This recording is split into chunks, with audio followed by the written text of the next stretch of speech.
Diaspora Entrepreneurship. Un nouveau concept, de nouvelles perspectives pour un développement durable. Diaspora Entrepreneurship. Êtes-vous à la hauteur? Oui, favorisez le retour des Maliens de France pour investir au Mali et faire découvrir au grand public le monde de l'entrepreneuriat. Très chers téléspectateurs de l'ORTN qui nous suivez d'ici et d'ailleurs, bonjour et bienvenue dans ce nouveau numéro de Diaspora Entrepreneurship, deuxième édition. Comme vous le savez bien, nos candidats sont au nombre de 10, dont 5 ont déjà été sélectionnés à Paris et 5 ici à Bamako. Des énergies renouvelables en passant par l'agrobusiness jusqu'aux applications mobiles, ils touchent à tout. Ils sont donc créatifs et surtout assoiffés par l'idée d'innover, mais surtout d'entreprendre ici au Mali. Découvrons donc en images qui sont ces candidats. 10 candidats retenus qui compétiront pour recevoir le financement de leur projet. Un choix très difficile pour les membres du jury, vu la pertinence et surtout le degré d'innovation et la qualité des projets. Découvrons en images cette semaine le portrait de 5 candidats qui vont nous expliquer en quoi consiste leur projet.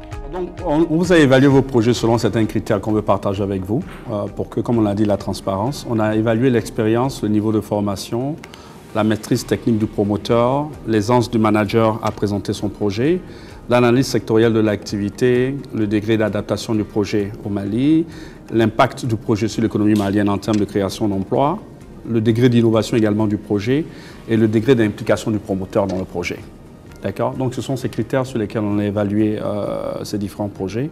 Et comme mes collègues l'ont dit, on est vraiment satisfait de la qualité de tous ces projets. Mais on doit en choisir 5.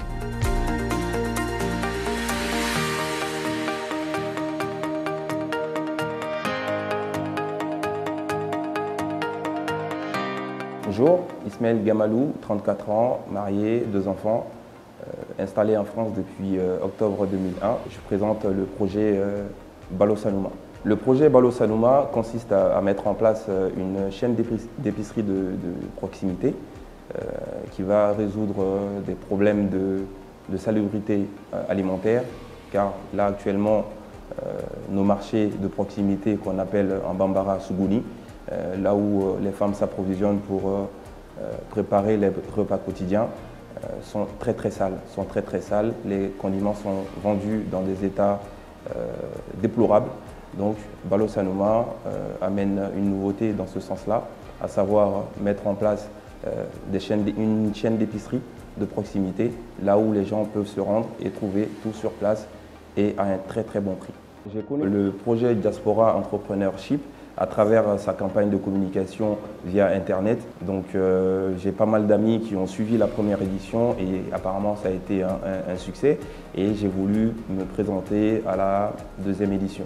Ce qui me motive dans ce programme, c'est vraiment la mise en relation entre les porteurs de projets issus de la diaspora et les partenaires qui veulent accompagner ces porteurs de projets-là. Donc c'est une très belle initiative. C'est vraiment à saluer. Des programmes de ce type-là apporteront beaucoup à notre chère nation qui est le Mali. Investir au Mali, c'est une obligation morale actuellement. Le terrain est vierge. Il y a énormément d'opportunités, énormément de secteurs d'activité qui restent inexplorés. Donc, ce qui me motive réellement, c'est l'apport que je vais apporter à la jeunesse malienne, à la population malienne, à travers des créations de centaines d'emplois. Le pays hôte, c'est-à-dire la France, m'a formé, m'a forgé, m'a appris énormément de choses, professionnellement, sur ma personnalité également, parce que la vie n'y est pas facile du tout. Il faut être persévérant, tenace et déterminé. Donc c'est cette détermination, c'est ce courage-là que je veux transposer sur mes projets ici au Mali et donner l'exemple à la jeunesse malienne qu'on peut y arriver quand on veut. Est-ce que vous avez déjà vu un projet similaire peut-être dans notre pays qui vous a inspiré ou Alors, projet similaire dans un autre pays, on va dire la France. Est-ce que vous pouvez m'expliquer comment est-ce que vous gagnez de l'argent? Il y a 2 étapes. Première étape, ça sera sur la vente la vente directe avec la clientèle, sachant qu'il y a une marge assez importante qu'il y a même entre l'achat du produit brut et jusqu'au client final, il y a une marge assez importante. Ça, c'est un premier aspect. Deuxième aspect, j'envisage d'intégrer, de greffer au projet une chaîne de franchise. C'est-à-dire que monsieur est intéressé aujourd'hui pour avoir une épicerie à l'effigie de Balo Sanouma à Bakodji Koroni ACI. Il peut tout à fait intégrer le réseau là via le système de franchise. Quand je dis comment est-ce que je fais de l'argent, j'ai besoin de me dire, voilà, je vais investir tel nombre d'argent, voilà les coûts de mon fonctionnement et puis comment je gagne l'argent. Alors le coût d'investissement, je suis parti sur une trentaine d'épiceries, c'est-à-dire 5 épiceries par commune à peu près, et ça avoisine les 234 millions, sachant que le projet est très modulable. C'est bon, merci beaucoup. Je vous en prie. Je pense que j'ai donné le maximum d'informations que j'avais dans le laps de temps qui m'a été accordé, à savoir 15 minutes. J'espère avoir répondu convenablement aux questions qui m'ont été posées et j'espère toujours être parmi les meilleurs.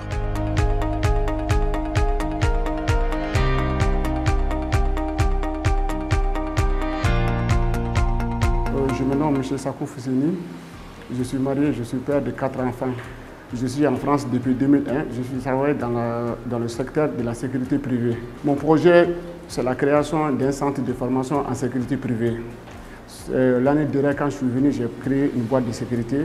En voulant recruter le personnel, je me suis buté au manque de formation. Donc quand je suis parti, au retour en France, je me suis préparé pour, quand j'ai entendu le projet Diaspora Entrepreneurship, je me suis préparé pour déposer mon dossier. Dieu a fait que j'ai été retenu parmi les candidats. Bon, c'est vrai que moi je suis un peu en avance par rapport aux autres. Donc c'est dans ce cadre-là que je suis là. Donc mon projet, ça sera de mettre en place un centre pour professionnaliser le métier de la sécurité privée au Mali. Donc ça sera une première. Ma motivation première, c'est le challenge, le défi. Venir avec les expériences que j'ai acquises pendant à peu près 17 ans en France, venir faire bénéficier mes patriotes maliens de cette expérience.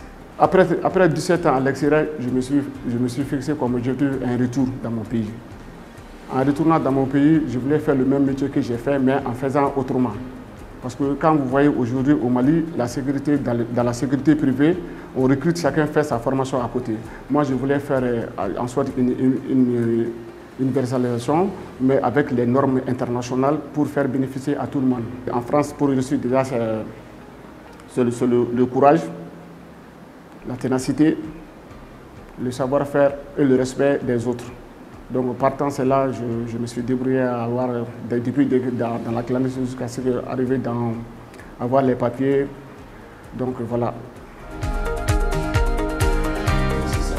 Quelles sont vos qualités personnelles et vos capacités managériales à bien mener votre projet? J'ai 16 ans d'expérience de la sécurité privée en France. Actuellement, je suis chef de poste à l'hôpital, le centre de médecine de l'éducation du Boubini. Donc, je suis chef d'eux.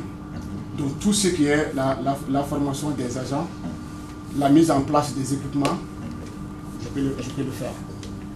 Parce que si vous voyez, au Mali, actuellement, les agents, on recrute un agent, on dit juste, vous avez 1,80 m, vous êtes costaud, vous mettez devant la porte et vous faites le travail. Alors qu'actuellement, le contexte sécuritaire de notre pays a dépassé ces stades-là. Pour le démarrage de votre projet, vous estimez à combien?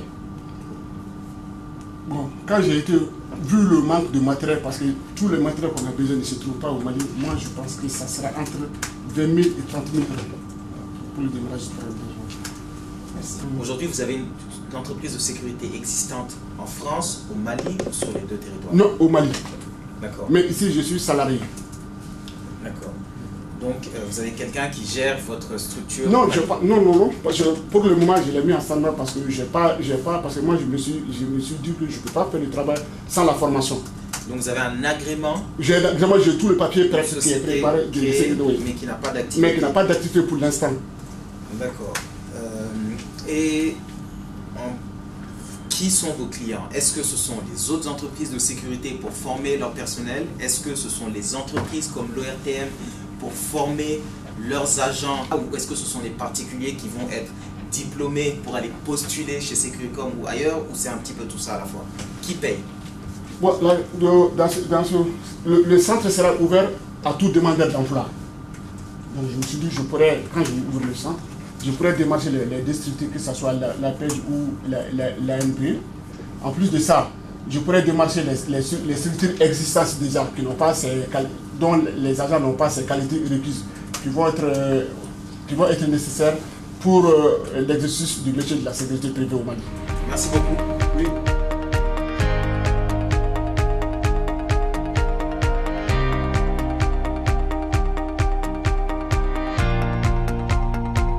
Je suis Mamadou Gouro Sidibé, docteur en informatique, marié, père d'une fille, et je suis créateur de l'ENALI. L'ENALI, c'est le premier réseau social au monde qui est totalement vocal et qui parle les langues locales africaines.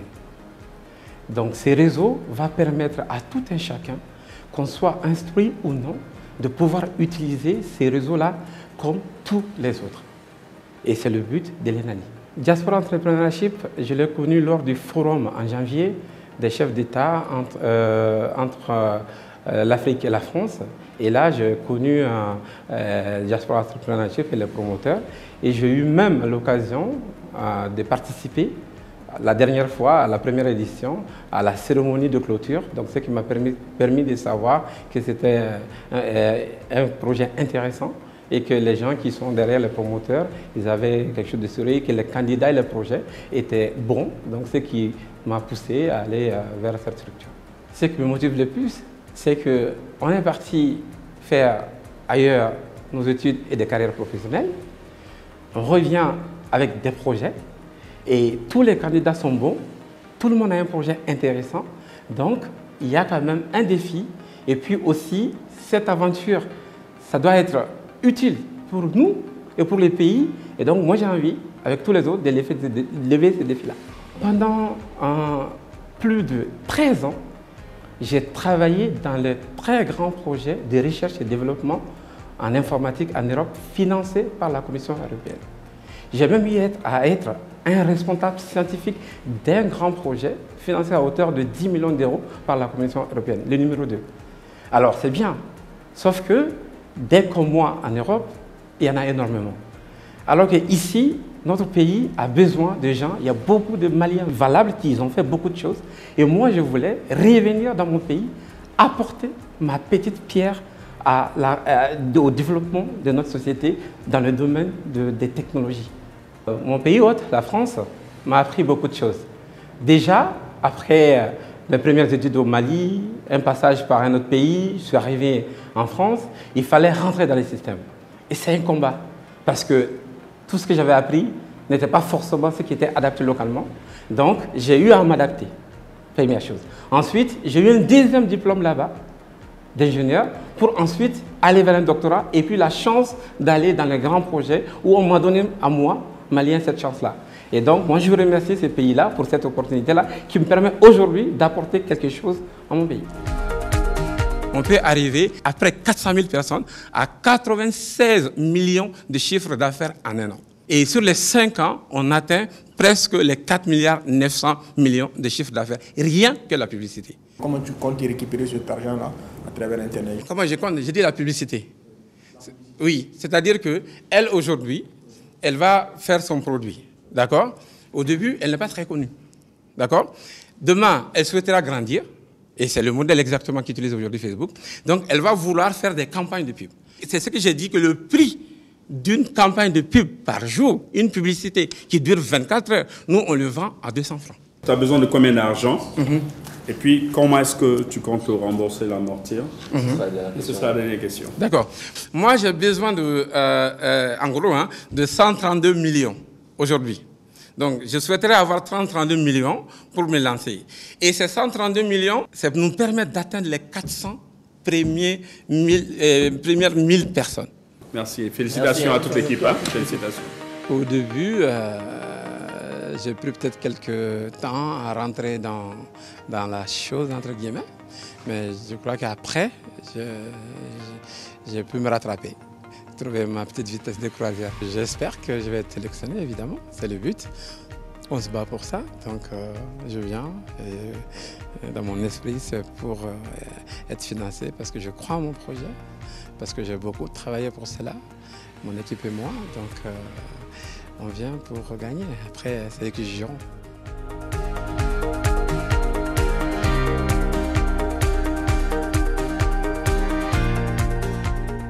Bonjour mesdames et messieurs, moi je suis Idrissa Keita. Je suis célibataire, malheureusement, sans enfant.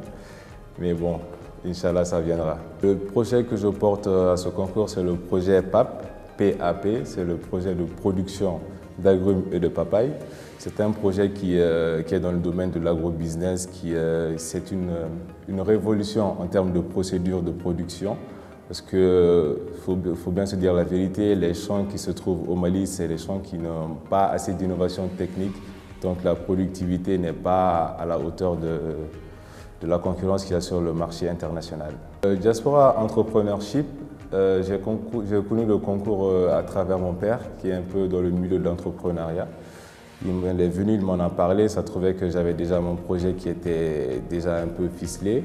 Du coup, j'ai trouvé que c'était une super bonne opportunité de le présenter et voilà, aujourd'hui, nous en sommes sur la scène. Je souhaite rentrer au Mali déjà parce que je suis un grand patriote et je crois sincèrement que le Mali est un pays d'avenir. C'est à la jeunesse de porter haut le flambeau du Mali. Quand on voit les autres pays occidentaux, on voit que dans leurs économies, tous les secteurs sont à peu près saturés. Or qu'au Mali, il y a tout à refaire, il y a des opportunités partout. Il faudrait juste que la jeunesse commence un peu à réfléchir, à avoir de nouvelles idées, à innover. Et je suis sûr que le Mali va jouer sa place pleinement sur la scène internationale. Mon pays hôte m'a appris à surtout voler de mes propres ailes, à être quelqu'un d'indépendant, quelqu'un de droit, de me fixer des objectifs et de savoir les atteindre. C'est surtout ça le problème. Le gros problème aujourd'hui au Mali, c'est qu'on n'a pas d'objectifs, du coup on ne sait même pas comment les atteindre. Et mon pays hôte, pendant 4 ans, m'a forgé à cela, m'a appris à être indépendant, à voler de mes propres ailes et à avoir des objectifs et surtout à les atteindre. Vous allez produire la papaye? Je vais produire de la papaye et des agrumes. D'accord. Parce que c'est un projet qui va partir petit à petit, parce qu'en général, les propriétaires de champs au Mali, qu'est-ce qu'ils font? Quand ils disent que je vais faire de la papaye ou des agrumes, ils font quoi? Les papayes et l'agrumes, ça prend 4 ans. L'agrume, ça prend 4 ans avant de commencer à produire. Et eux, qu'est-ce qu'ils font? Ils s'assoient, ils creusent les mains. Ils attendent que ça commence à produire. Non, ça ne marche pas comme ça. Chez moi, le champ, il sera là. Il y aura les agrumes au début, il y aura les papayes, mais je vais faire la culture maraîchère. C'est-à-dire que chaque 3 mois, je vais avoir un chiffre d'affaires, 3 fois. À la fin de ceci, je vais tabler sur les papayes. Elle commence à partir de 9 mois jusqu'à 3 ans. Et à la fin de la récolte des papayes, on va enchaîner sur une autre étape qui sont les agrumes. Ça part de 4 ans à 60 ans. Donc sur cette base-là, je suis sûr à 100% pendant 60 ans de faire du chiffre d'affaires. Et elle est où l'innovation? L'innovation est en termes de procédure.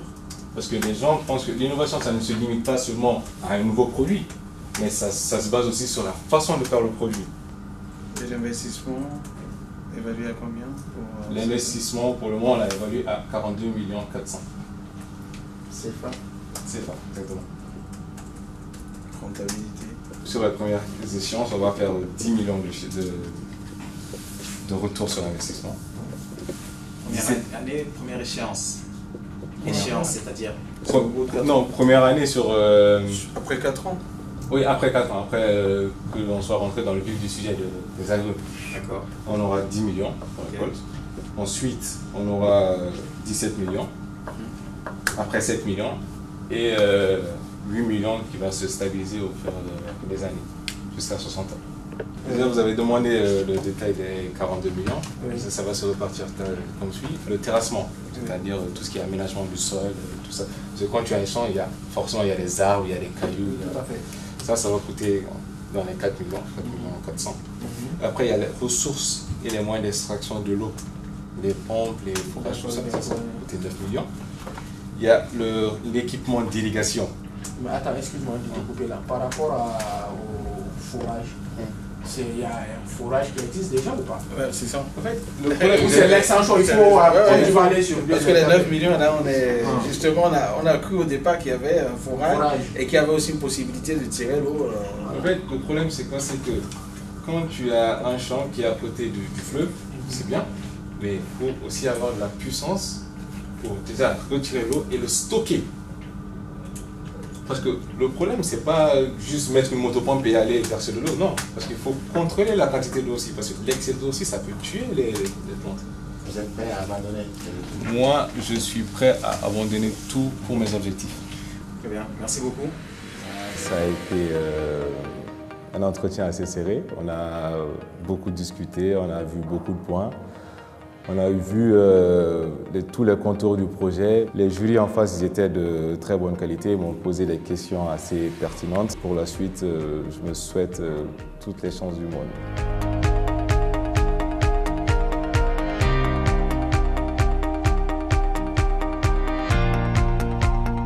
Bonjour, je m'appelle Ibrahima Konaté, j'ai 38 ans, père de 3 enfants. Le projet Icanet Mali trouve ses origines en France, à Paris. Icanet Mali est une société de nettoyage multiservice qui a 2 volets à son sein, le nettoyage et le pressing mobile. J'ai une société de nettoyage qui est spécialisée dans le domaine du nettoyage de tout type de locaux, que ce soit les bureaux et chez les particuliers. L'autre phase, c'est ce qu'on appelle le pressing mobile. Et le pressing mobile consiste à récupérer les vêtements des personnes chez eux, laver, blanchir et livrer sous un délai de 48 heures à votre lieu de convenance, que ce soit à domicile ou sur le lieu de travail. Un tel projet, c'est un projet porteur, c'est un projet qui va forcément déboucher sur l'embauche de plusieurs centaines de personnes à long terme. Et au jour d'aujourd'hui, c'est un projet qui fait ses effets et nous embauchons beaucoup de jeunes depuis la création de cette structure à Bamako. J'ai connu Diaspora Entrepreneurship à travers le bouche à oreille, qui était un des réseaux les plus performants, les plus influents aujourd'hui dans le monde du business. Dans Diaspora Entrepreneurship, ce qui me motive, c'est un défi personnel, car je veux, à partir de là, c'est une compétition, je vais être un compétiteur. Du coup, c'est un challenge, il faudra relever ce challenge-là. Je veux m'investir au Mali pour plusieurs raisons, mais la raison qui me tient beaucoup à cœur, c'est que c'est un défi personnel.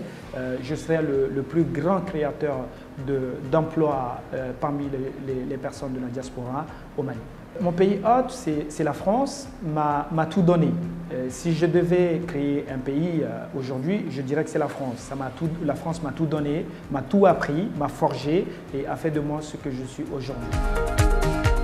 Vous avez une progression du coup pour l'instant, vous êtes satisfait de la progression de la croissance de l'entreprise? La croissance, elle est considérable. Elle est considérable parce que quand on commence juste en 9 mois, 10 mois d'activité, on se retrouve avec 43 salariés. C'est une fierté pour moi, mais une fierté aussi pour ces jeunes qui ont voulu accepter de travailler pour cette entreprise. Alors, quels sont vos besoins pour l'instant? Moi, mes besoins aujourd'hui, c'est de créer ma propre deux pressings à Bamako, aussitôt les machines et aussi en véhicule de livraison. Le chiffre à combien là-dedans? Je suis à 16 millions. De francs CFA? De CFA. Le nettoyage, je suis à peu près à 18 millions pour le nettoyage. Ça, c'est un stock de 6 mois, matériel, y compris monobrosse, auto-laveuse et les stocks de produits et tout ce qui va avec. Donc déjà un total de 34 millions. Ouais. Tu vas créer combien d'emplois? Si j'ai pu créer avec les petits moyens que j'ai, 43 emplois en 10 mois, je pense pouvoir doubler ou même voire tripler. Merci, vous avez répondu à la question. C'est toujours un plaisir de présenter son projet aux différentes personnes. Ça nous laisse le temps aux autres d'apprécier ce qu'on fait et nous derrière de voir exactement si nos projets ont de la valeur ou de l'avenir. Je l'ai bien défendu, je suis très optimiste et j'ai un grand espoir par rapport au choix qui va être fait.